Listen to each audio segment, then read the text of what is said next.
Bum, bum, bum, bum. Bam, bam, bam, bam. Moi drodzy, to jest kolejny odcinek Kanga No Comment, a dzisiaj mamy po prostu tak dużo materiału, o którym możemy rozmawiać, że nie wiem, ile nam to zajmie. Musimy się, Łukasz, zmieścić w 40 minutach, bo oto gwiazda amerykańskiego, chińskiego i polskiego internetu pójdzie prawdopodobnie siedzieć. A o kim mówimy, Łukasz? No, mówimy oczywiście o samym CZ-cie, któremu grozi nawet 10 lat. Grozi nawet 10 lat. To jest bardzo dziwna sytuacja, bo grozi mu 10 lat.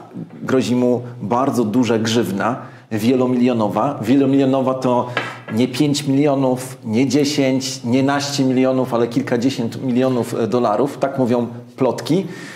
Jest duża kara, bardzo, bardzo duża kara dla samego Binance'a. Największa w historii kara, jaka została wymierzona jakiejkolwiek firmie. 4 miliardy dolarów? 4,8 czy 4,6. No, końcówki możemy pominąć. Tak. Czyli prawie 5 miliardów. No i pytanie, chciałbym, Łukasz, żebyśmy dzisiaj pogadali o tym, co tak naprawdę wydarzyło się w Binance'ie. Czy ta sytuacja, która ma miejsce teraz w Binance'ie, może sprawić, że w tej największej giełdzie kryptowalut, że została przekroczona jakaś granica, która doprowadzi do tego, że być może za 2 lata będziemy mówili o Binance'ie w formie przeszłej, a może nie? I czy to wszystko ma jakikolwiek związek z FTX-em i też z ETF-ami i ciągłym przesuwaniem terminów zgody, tak, SEC-u, jeżeli chodzi o funkcjonowanie ETF-ów? Ale zacznijmy od tego, co takiego się wydarzyło? Czego dotyczy śledztwo, którego owoce w tej chwili zaczynamy poznawać? Śledztwo, które jest prowadzone przez kilku prokuratorów. Wystąpili oni na konferencji prasowej. Co ciekawe, jedna z pań prokurator mówiła o firmie Binance. Czy Beyoncé. Jakoś tak. Nie Binance, tylko Binance albo coś w tym stylu. No było to dziwne, ale żarty odstawmy. Jest bardzo dużo oskarżeń związanych o to, że wspierali na Binance'ie handel kryptowalutami przez organizacje terrorystyczne i przez państwa, czy te, które mają zakaz, są na czarnej liście. No właśnie, bo tam pojawiła się nawet Korea Północna. Tak. Ostatnio rozmawialiśmy, albo mieliśmy rozmawiać, nie wiem, czy o tym rozmawialiśmy, ale rozmawialiśmy o tym właśnie, że Korea Północna może stać za tą kradzieżą, która miała miejsce na Polonieksie i wiemy o tym, że istnieje taka organizacja, która kradnie cały czas kryptowaluty z różnych organizacji i właśnie ta organizacja finansuje działalność Korei Północnej. To by było bardzo przykre, gdyby się okazało, że te środki, które trafiały do Korei Północnej, jeżeli tak było, faktycznie były spieniężane przez Binance. Bo nawet ostatnio zastanawialiśmy się, chyba już poza kamerą, właśnie jak to się odbywa. No bo jeżeli Korea Północna kradnie tak dużo, jak się mówi, no to gdzieś te środki muszą być faktycznie zamieniane na dolary. No chyba że Korea zleca robotę komuś i płaci w bitcoinie, chociaż wątpię w to. Pamiętaj, że nie wszystkie kraje wykluczają Koreę Północną. Rosja utrzymuje stosunki handlowe z Koreą Północną, więc tutaj dużego problemu nie było, jeżeli Rosja może z innymi krajami kooperować cały czas. Przecież nie 100% państw na świecie odcina się od Rosji, więc tutaj nie ma dużego problemu ze spieniężaniem, ale prawdopodobnie Binance był wykorzystywany. CZ w swoim takim wystąpieniu powiedział, że jest mu przykro, że miał świadomość, przyznał się do tego, że faktycznie to miało miejsce. Trochę czytałem o tym, że to wyglądało tak, jakby chciał już zakończyć śledztwo, żeby zostało zakończone. Może wyszłoby coś więcej, więc powiedział, że tak, wiedział o tym, że to jest, nie miał świadomości skali, ale żałuje bardzo, no i przyznaje się do winy i jest gotowy przyjąć wyrok. 10 lat to jest ten wyrok maksymalny, jaki mu grozi, natomiast jego prawnicy wypowiadali się, że spodziewają się półtora roku, ale bezwarunkowego więzienia. Więc to nie jest tak, że będzie, nie wiem, w domu, czy w odosobnieniu takim wygodnym, ale... Może trafi do jednej celi z Samuelem. No, to by było ciekawe. Byłoby ciekawie, tak. Na pewno wiemy, że będzie w więzieniu. Wiemy na pewno, że przyznał się do tego działania, ale wiemy również o kilku innych rzeczach, które faktycznie mogą spowodować, że Binance będzie miał ciężko, żeby się podnieść. Bo oto doszło do czegoś niespotykanego do tej pory w historii. Otóż firma, która nie jest firmą amerykańską, będzie pod stałą kontrolą urzędów amerykańskich. Pod stałą to znaczy będzie, można powiedzieć, w czasie rzeczywistym ciągle informowana, rząd Stanów Zjednoczonych będzie wiedział o transakcjach na Binance'ie. Czyli jest to wyjątkowa sytuacja, nie zdarzało się to do tej pory w ten sposób. Binance się na to zgodził i od tej pory wszystkie transakcje, które będą miały miejsce na Binance'ie, będą widoczne dla urzędników amerykańskich. No, jestem ciekaw, jak to wpłynie na same obroty. Z mojej perspektywy, jak ja myślę o tym, co się teraz wydarzyło, wiem, że mam odmienne zdanie niż ty, ale ja uważam, że zdarzyło się bardzo dobrze. Bardzo dobrze, bo można powiedzieć, sytuacja się wyjaśniła i czarne chmury takiej niewiedzy, strachu tego, co się może wydarzyć, zostały rozgonione. Wiemy, co nas czeka, wiemy, że Binance będzie dalej działał, wiemy, że jest duża kara, ale wiemy też, że można powiedzieć, rząd Stanów Zjednoczonych tym samym usankcjonował działanie Binance'a. Zgodził się na to, żeby Binance dalej działał, czyli nie ma sytuacji, że nagle zostanie w jakiś sposób Binance zamknięty. To jest moim zdaniem bardzo dobra informacja, co zresztą widać na rynku, bo zaczyna, czytając analizy i słuchając niektórych analityków, widzę, że oni już z coraz większym takim przekonaniem mówią o tym, że przed Bitcoinem już teraz tylko wzrosty, że nie spodziewamy się jakiejś wielkiej korekty, typu, nie wiem, do 25 czy 20 kilku tysięcy dolarów. W tej chwili jest chyba około 37 tysięcy kurs Bitcoina, jak to nagrywamy. Plan B nawet powiedział, że Bitcoin nie spadnie już poniżej 32 tysięcy. Trzymamy za to kciuki. A mi nie daje spokoju to, co powiedziałeś przed chwilą. Jak to jest, że po pierwsze, skąd Binance będzie miał prawie 5 miliardów dolarów? To jest moje pierwsze pytanie. Po drugie, gdzieś tam jeden chyba z tych prokuratorów powiedział, słyszałem takie zdanie, że to, że Binance rozwinął się tak szybko, wynikało z tego, że od samego początku brał udział właśnie w praniu brudnych pieniędzy. To jest druga rzecz. My tego nie wiemy i tego nie potwierdzamy i w ogóle też, żeby było to jasne, niech to będzie nasz statement, że my jako Kanga nie mamy nic przeciwko Binance'owi. Niech sobie będzie, niech się rozwija. Życzymy bardzo dobrze. No ale tak sobie myślę, prawie 5 miliardów dolarów, to jak ta organizacja ma istnieć i jak to jest, że amerykański urząd nie zmierzał do jej zagłady, to znaczy do jej zamknięcia. Powiem Ci, jaką mam teorię. No, słucham. Ale muszę powiedzieć pewną historię, którą znasz. I zajmie mi to maksymalnie 3 minuty. Nie będę podawał nazwisk. Nie wiem, czy pamiętasz, poznaliśmy kiedyś w Polsce takiego człowieka, który był kiedyś w Stanach. Nie mówię o tym, o którym teraz myślisz. On przyjechał do Polski chyba w 2005 albo 2006 roku i okazało się później, że ściga go FBI. No i faktycznie, jak wchodziliśmy na stronę FBI, to było jego imię i nazwisko, natomiast polskie służby decydowały się go nie ekstradować. Co się okazało? Okazało się, że w Stanach Zjednoczonych ten mężczyzna zakochał się w jakiejś kobiecie. I to był w ogóle sycylijski piorun. Sycylijski piorun, ona też się w nim zakochała, on przekazał jej część swojego majątku, natomiast ona przez cały czas mówiła tak, że słuchaj, mam taką trochę niejasną sytuację, bo mój poprzedni chłopak ciągle chce się ze mną spotykać. I on jak gdyby to akceptował i przyjmował i mówił, że no słuchaj, no rozumiem, tam jakby wyjaśnić z nią tą sprawę, ale w końcu nie wytrzymał i pojechał do tego faceta. I okazało się, że ten facet miał dokładnie odwrotną sytuację. To znaczy, że słyszał o tym, że ta kobieta jemu mówiła dokładnie to samo o nim. A ona grała na dwa fronty.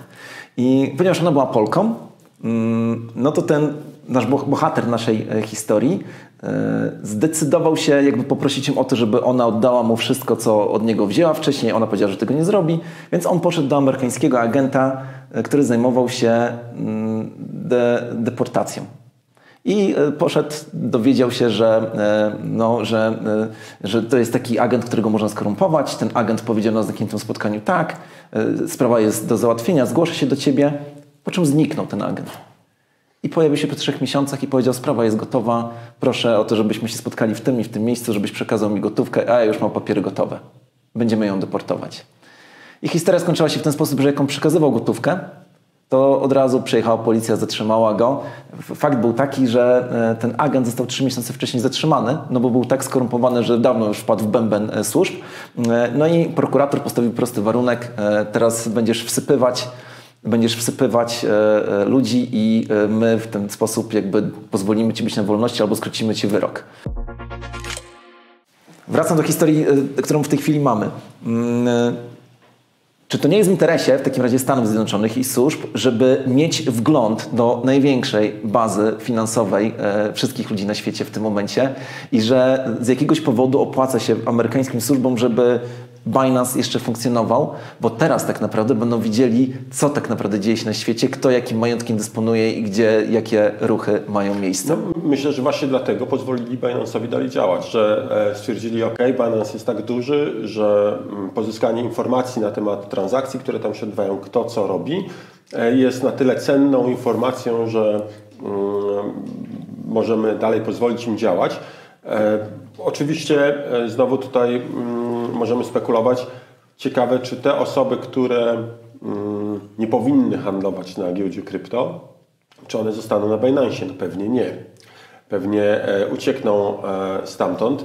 No ale na pewno będzie im trochę trudniej handlować, ale nie uważam, żeby to była jakaś wielka strata dla Binance'a. Na pewno służby zyskają, czy już zyskały, bo już dostały wgląd do historii, więc można powiedzieć, że ta historia może być dla nich nawet cenniejsza. Tutaj tak. Spodziewam się, że służby mają teraz bardzo wiele, jak to się potocznie mówi, haków na wiele. No właśnie. I teraz historia będzie znacznie prostsza. Bo jeszcze jedna rzecz. Skrócenie wyroku z 10 lat do 1,5 to są na razie jakby plotki, nie mamy pewności, jak wygląda, ale to naprawdę trzeba mieć bardzo dobre asy w rękawie, żeby przekonać prokuraturę, żeby ona się starała o taki wyrok. No, pamiętajmy, że 10 lat to jest maksymalny wyrok, jaki można przyznać. No tylko, że tutaj problem polega na tym, Łukasz, że my mówimy o gigantycznej skali tego przestępstwa, więc kiedy mówimy o 10 latach, to właśnie do takiej sytuacji. No, powiem tylko, że wiele banków, które były karane dokładnie z tego samego powodu, płaciły też niebagatelne kwoty. Nie pamiętam w tej chwili jak duże, nie aż tak duże, ale płaciły, chociaż gdyby może sumować łączne kary zapłacone przez pojedynczy bank, to możliwe, że byłyby nawet większe kwoty, bo właśnie z tego przepisu to nie jest jakaś niesamowita, wyjątkowa sytuacja, że instytucja finansowa jest karana. Nie, to jest cały czas, można powiedzieć, powszechna praktyka. Banki po prostu robią taki układ. Biorą pieniądze, robią nielegalne transakcje, a potem płacą karę i tak im się to opłaca. Więc efekt jest taki, że... W Polsce ustawa mówi o tym, że urząd próbuje dociec, jaką korzyść odniosła organizacja i chce przyznać karę o dwukrotności tej korzyści. Tak, żeby było tam jednak jakaś kara. Ale spodziewam się, że nie każdy bank może chcieć ujawnić korzyści, które miał z tego tytułu. Natomiast to jest jeszcze jedna ciekawa obserwacja. Te prawie 5 miliardów dolarów, czy tam 4,6 czy 8 miliardów, one trafią do budżetu państwa. No i teraz tutaj widzę taką ciekawą pętlę, że oto pieniądze, które pochodzą z prania brudnych pieniędzy, te środki są przeznaczone na to, żeby finansować działalność państwową. No, co za chichot losu. Finansują działalność instytucji, która walczy z tym praniem. No, na pewno możemy powiedzieć, że sytuacja się wyczyściła.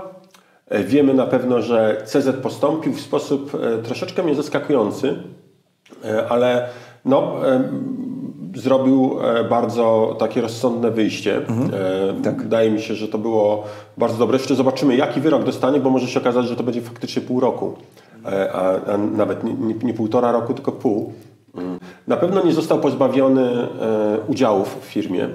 Na pewno dysponuje majątkiem pozwalającym mu zapłacić te $50 milionów kary, bo taka grzywna została jemu osobiście wyznaczona. Więc tutaj jest pewna niedogodność w postaci tego, powiedzmy, 1,5 roku więzienia. No ale z drugiej strony można powiedzieć, że spokój, jaki będzie miał po odbyciu tej kary, na pewno będzie już warty tego, żeby móc dalej żyć. CZ po prostu stanie się, bo już nie będzie mógł pełnić kierowniczych ról w takich firmach jak giełdy kryptowalut.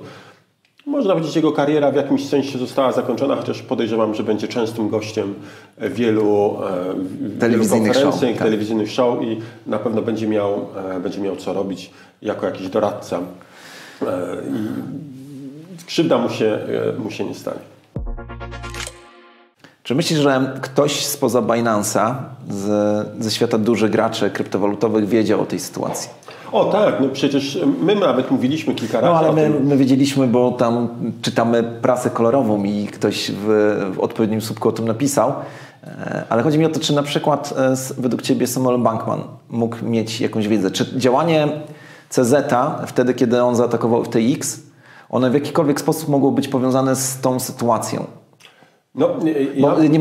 Wiemy o tym, że to śledztwo trwało od kilku lat. Tak. CZ na pewno był tego świadomy.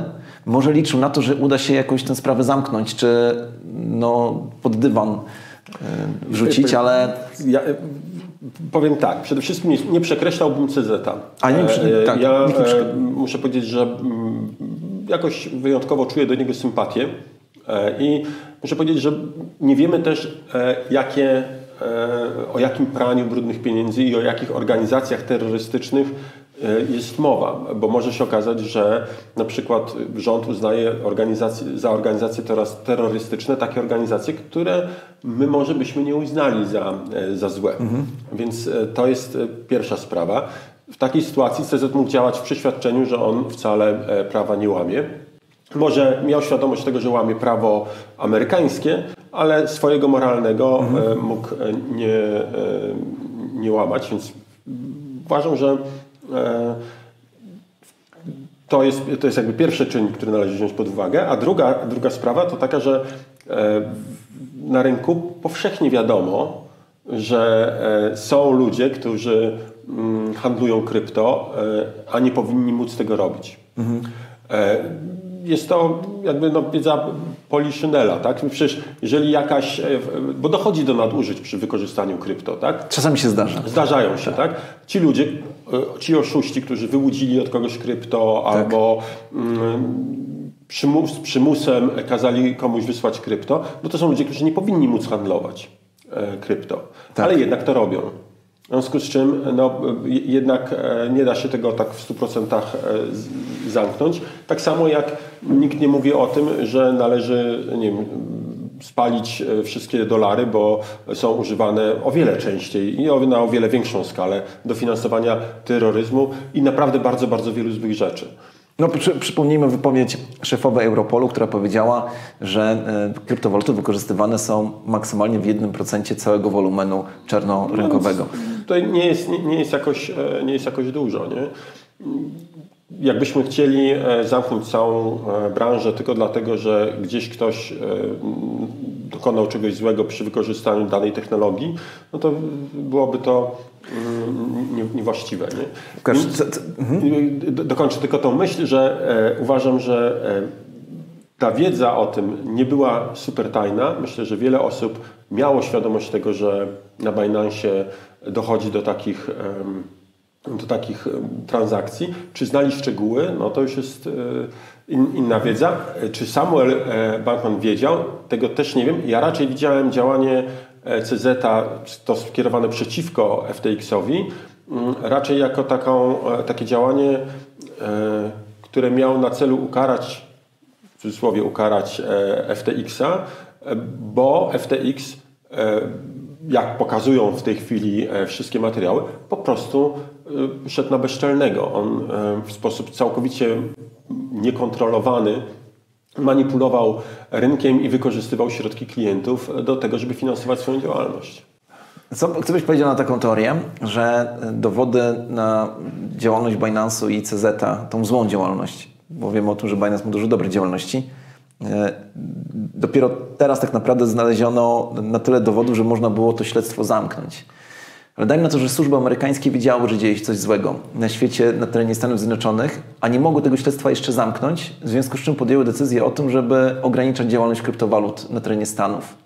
I stąd te wszystkie wyskoki Gary'ego Genslera, działalność SEC-u, którą my postrzegamy oczywiście bardzo negatywnie. Chodziło o to, żeby ukręcić ten kurek już trochę wcześniej, zanim jakby sprawa zostanie zamknięta, żeby nie dopuszczać do tego, żeby się krew rozlewała, bo przypomnijmy, ci, którzy jakby kiedy tłumaczymy, dlaczego pranie brudnych pieniędzy jest złe, to mówimy, że pranie brudnych pieniędzy jest złe dlatego, że dopuszczając do prania brudnych pieniędzy dopuszczamy do tego, żeby ludzie byli przedmiotem handlu, żeby zabijano ludzi, żeby wykorzystywano ich do tego, żeby kopali, nie wiem, krwawe diamenty i różne inne rzeczy. A więc być może amerykańskie służby nie były takie złe, jak my o nich myśleliśmy. No to wszystko pewnie przynajmniej częściowo jakoś wyjaśni się, nie wiem, w ciągu najbliższych kilku lat, a za 50 lat, kiedy odtajnią wszystkie akta, bo to chyba tyle czasu, no to dowiemy się czegoś więcej. Czy według Ciebie jeszcze, Łukasz, to ciągłe opóźnienie ETF-ów mogło mieć związek ze sprawą Binance'a? W pewnym sensie mogło, ale jakoś nie nakładałbym na to dużej ważności. Faktycznie ta historia, którą powiedziałaś, mogła wystąpić, może być prawdą, ale nie spodziewałbym się, żeby tutaj było to tak głównym powodem tego przyciągania. Ja raczej stawiam na to, że z ETF-ami chodzi po prostu o to, żeby odpowiedni ludzie zarobili odpowiednie pieniądze, a nie tak zwykle przypadkowi. Kto zostaje na scenie z tych jeszcze wielkich graczy? Ja widzę dwóch. No Justin Sun. Tak, i Buterin, Vitalik Buterin, czyli człowiek wokół niego też się gromadzą czasami czarne chmury. Coraz więcej jego byłych współpracowników mówi dosyć negatywne rzeczy. Myślę, że nie ma ludzi idealnych. No nie ma. Ale to bardziej się teraz zastanawiam, czy właściwie te ikony kryptowalutowe, ich jest teraz mniej. Bardzo dobrze, bo pojawiają się nowe. Tak, ale chodzi mi o to, że odchodzą w niesławie. To wcale nie jest takie dobre. No, potrzebujemy bohaterów, którzy będą umierać i będziemy o nich pisali później eposy. A tutaj w tej chwili tego brakuje. No możliwe. No. Łukasz, ostatnio rozmawiałem z kimś na temat kryptowalut i ten ktoś powiedział, że nie ma dzisiaj już osoby, która mogłaby mieć w głowie całą wiedzę związaną z kryptowalutami. Gdybyśmy się jeszcze cofnęli, nie wiem, do 2017-2018, to na Ziemi być może chodził ktoś, kto wiedział wszystko, ale dzisiaj ta dziedzina wiedzy, przemysłu i w ogóle całego uniwersum jest tak wielka, że potrzebujemy specjalistów. I moje pytanie jest takie, gdzie szukać wiedzy, skoro każdego dnia tej wiedzy nam przyrasta? Tak, wiedza, czy w ogóle obszar kryptowalut, ograniczmy się tylko do kryptowalut, jeszcze jest tak duży, tak skomplikowany, że ciężko to samemu ogarnąć. Jeżeli nawet Wy, oglądając nasz program, a my się staramy mówić prostym w miarę językiem, chociaż czasami ciężko się zawsze pilnować, ale jeżeli Wy uważacie, że czegoś nie zrozumieliście, to też możecie z tego źródła wiedzy skorzystać, bo oto Kanga prowadzi specjalną taką działalność edukacyjną. Mamy nasz własny uniwersytet. Tak, zapraszamy na stronę Kanga University. Wystarczy wejść na Kanga Exchange i tam u góry, tutaj pokazujemy właśnie gdzie, jest taki link, pozycja w menu, która się nazywa Uniwersytet. Są 3 poziomy wiedzy dla początkujących, dla średnio zaawansowanych i dla zaawansowanych. Ta sekcja dla zaawansowanych jest taka, że Łukasz czasami się czegoś z niej dowie. I oprócz tego nagrywamy oczywiście już od kilku tygodni gawędy, tak możemy powiedzieć, takie krótkie lekcje, gdzie opowiadamy, nie czytamy, tylko opowiadamy. Akurat te gawędy, te podcasty kierowane są dla osób początkujących. Jeżeli nie dla Was, no to proszę udostępniajcie to dla swoich znajomych, którzy jeszcze w świecie krypto nie są, ale to tylko ta część podstawowa, bo tak jak powiedzieliśmy, ta średnio zaawansowana i zaawansowana to dla całej naszej polskiej społeczności kryptowalutowej. Bardzo mocno zapraszamy. To jest dobry moment na to, żeby przypomnieć wszystkim o tym, że ten kanał czy ten film, który oglądacie, możecie polubić. Możecie dać łapkę w górę, za co będziemy bardzo wdzięczni. Żebyście zasubskrybowali nasz kanał i kliknęli w dzwoneczek, to nie ominie Was żaden materiał, który przez nas jest publikowany. A myślę, że warto nas oglądać, bo skoro sami jesteście jeszcze dalej z nami, pewnie uważacie, że ten materiał jest ciekawy. Napiszcie do nas w komentarzu, co myślicie o dzisiejszym odcinku. Tak jest. Sławku, jedna ważna informacja. Wiesz, że Bitcoin rośnie. Widzimy, że zbliża się cykl naprawdę wielkiego wzrostu. To jest nasza opinia, czy powszechna taka opinia na rynku. Czy warto w takim razie teraz sprzedawać Bitcoina? Bitcoina nigdy nie warto sprzedawać. No ale potrzebujemy czasem pieniędzy. Czasami potrzebujemy pieniędzy, żeby zapłacić za rachunki, żeby żyć, albo żeby kupić jeszcze więcej kryptowaluty. Może warto wtedy skorzystać z jakiejś formy pożyczki. Czy znasz jakąś? No, znam jedną bardzo dobrą. Tak się akurat składa, że na Kandze mamy świetną usługę, która nazywa się Kanga Loan. Oto pod zastaw na razie Bitcoina i Ethereum, a niedługo innych krypto będzie można dostać pożyczkę w Omegach. To jest bardzo ważne. Krypto, tak. No, zaleta jest taka, że można to zrobić szybko, prosto, bez zbędnych formalności. Zestawiamy nasze środki bitcoinowe albo etherowe. W zamian dostajemy stablecoina Omega złotówkowego i jesteśmy gotowi do tego, żeby coś z tym zrobić. Wiem, że wiele osób chciało wziąć taką pożyczkę. Pula bardzo szybko się wyczerpała, ale słyszałem, że jakby ta pula się znowu powiększa i można brać nowe pożyczki. Tak. Zachęcamy, jeżeli potrzebujecie tego. Potrzebujecie trochę środków teraz, to może warto poczekać. Jeśli Bitcoin będzie kosztował tyle, co mówią niektórzy analitycy, to za rok ta cena będzie 5, 6, 7, 10-krotnie wyższa, więc może nie warto teraz sprzedawać nawet odrobiny Bitcoina. No tak, można zostawić Bitcoina i wziąć pod to faktycznie pożyczkę w Omegach i za to kupić Bitcoina.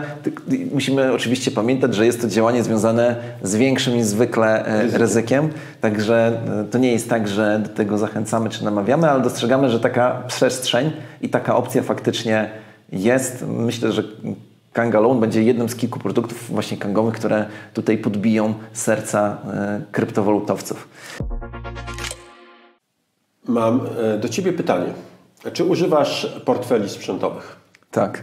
A czy nie uważasz, że warto by było, czy nie byłoby dla Ciebie atrakcyjne, żeby używać portfela kryptowalutowego, takiego sprzętowego, ale z logiem Kangi? No, gdybym miał taki portfel, to byłbym jednym z najbardziej szczęśliwych ludzi na świecie. No, bardzo możliwe, że niedługo będziesz mógł.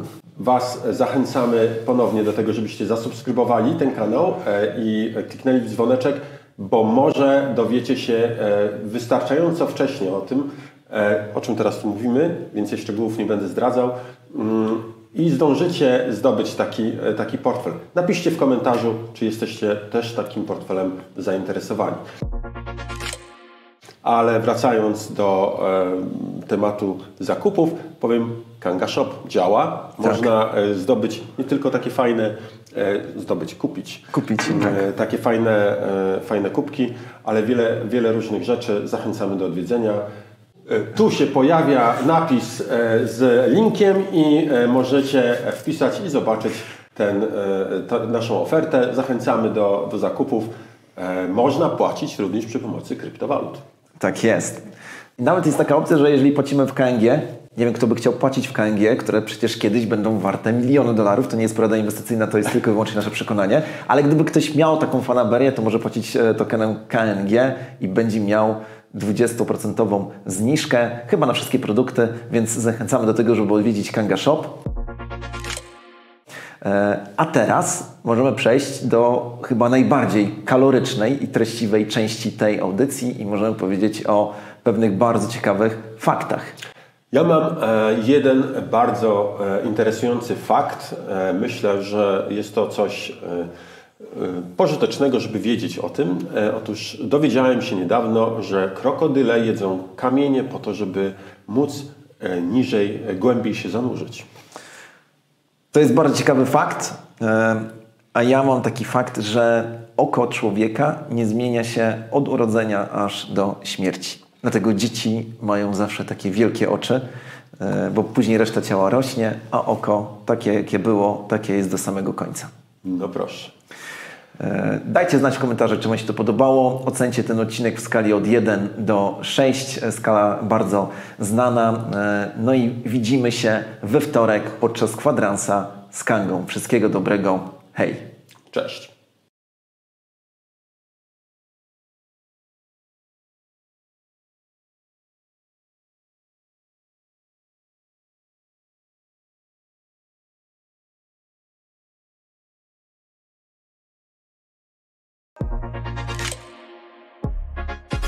Dawaj, coś głupiego.